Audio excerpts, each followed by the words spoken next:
Welcome back to another video. You know the drill. Today we're going over the evil team leaders and what I'd make their teams in the anime for the ATR, Ash Teams Redone, verse. Keep in mind these teams, like all teams in my videos, might have some slight adjustments done when I make the full story video. That video will come out, or at least the Kanto part, once I hit 10,000 subscribers. Seeing as we're at a nice 3K, I like our chances. Anyways, let's get started.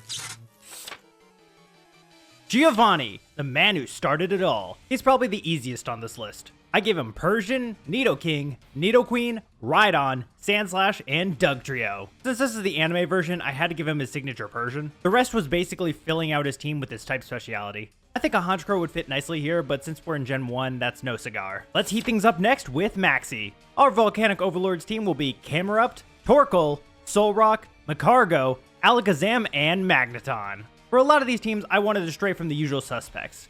If this is the big boss, why would they use a grunt Pokemon like Mightyena? Shouldn't he have a fully strong team of his own? My thoughts for Maxie were making a team that reflected him and his connection to Groudon. Camerupt is expected.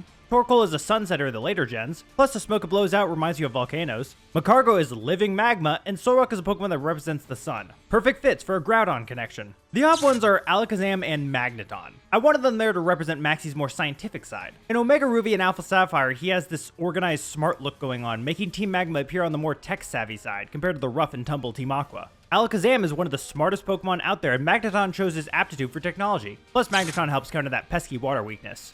Swimming into the next slot, we have the Pirate King himself, Archie. Archie's team is Sharpedo, Crawdaunt, Tentacruel, Pelipper, Walrein, and Sableye. Not that much type diversity compared to Maxie, but hey, we got a lot of water Pokemon we can choose from. Archie's team represents the deadly pirate life he lives. Sharpedo and Crawdaunt are apex predators, while Tentacruel is like a kraken of the depths. Pelipper is a stand-in for seagulls on the open sea as well as parrots, while Walrein represents the freezing temperatures at the bottom of the ocean, like a Davy Jones locker kind of thing. Speaking of that, Sableye also works for good old Davy Jones. Sableye is there not only to represent the ghostly side of pirates, but with the gems on its body and love for finding and eating them, it represents the treasure pirates are always searching for. Hopping into a new world, we have the maniacal megalomaniac himself, Cyrus. Cyrus has a team of Probopass, Magnezone, Bronzong, Drapion, Gliscor, and Weavile. I took out a lot of common mons we see on evil teams. Pokemon like Honchkrow, Gyarados, and Crobat are so overused it feels like. Plus we got some better choices here. Cyrus's history talks about him having a better relationship with machines than people when he's a child. That's the first half of his team. Probopass and Magnezone are more stoic mechanical Pokemon, whether literal or not,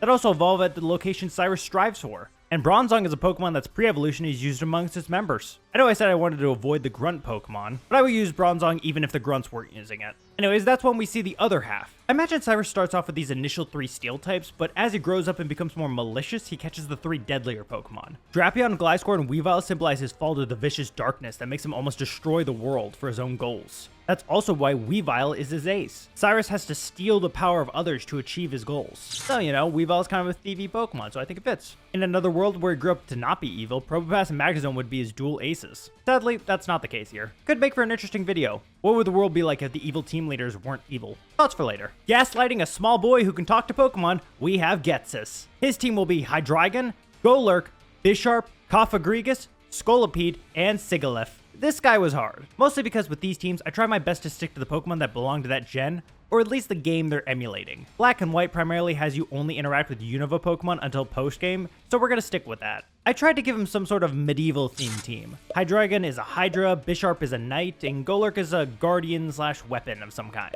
Cofagrigus represents the coffin of an ancient ruler, while Scolipede is like a steed of sorts. Sigilyph, I guess, could be like a wizard or something, or just a stand-in for the more mystical side of things. These might be a reach, but I'm trying not to just throw random Pokemon on the teams. Onto the man who was never told not to play with fire as a child, we have Lysander. His team is Pyroar, Talonflame, Gigalith, Crocodile, Malamar, and Mega Gyarados. Yeah, so he doesn't really have much to him, so I tried for a few angles. Pyroar and Talonflame are the fire part of Team Flare, while Crocodile, Malamar, and Gyarados are his darker tendencies. Gigalith is a Pokemon with crystals that absorbs energy into them to fire off beams and can also explode. It's like a smaller version of the ultimate weapon in this scenario. Next up is a man who needs no introductions. The man, the myth, the legend, it's ya boy Guzma. Guzma's team is Golisopod, Scizor, Masquerain, Vikavolt, Volcarona, and Pinsir. Despite the hype, Guzma's pretty simple. He's a bug-type user. Load him up with bugs. Volcarona is one of the strongest bugs out there, so why not give it to him? It's also in Sun and Moon.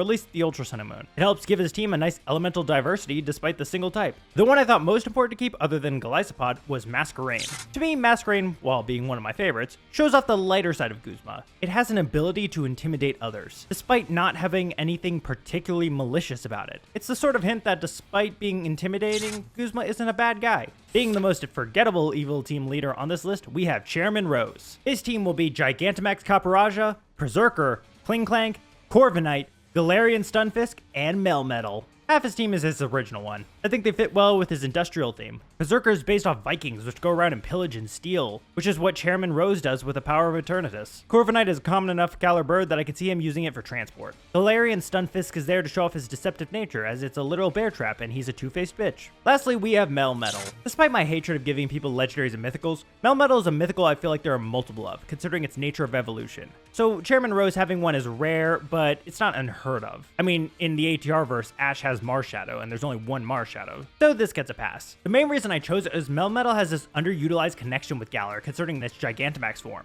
Plus, with the way its body is, it's like the ultimate steel type. It just makes his team feel more threatening.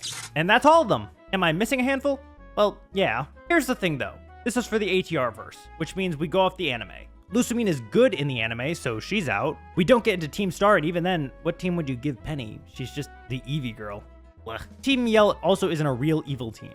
Sure, they're annoying, but they're not evil. The real villains were Chairman Rose and the like. Anyways, thank you all for watching. I'm starting to stream more, so be on the lookout for those. Hopefully you all enjoyed, and I'll see you all next time.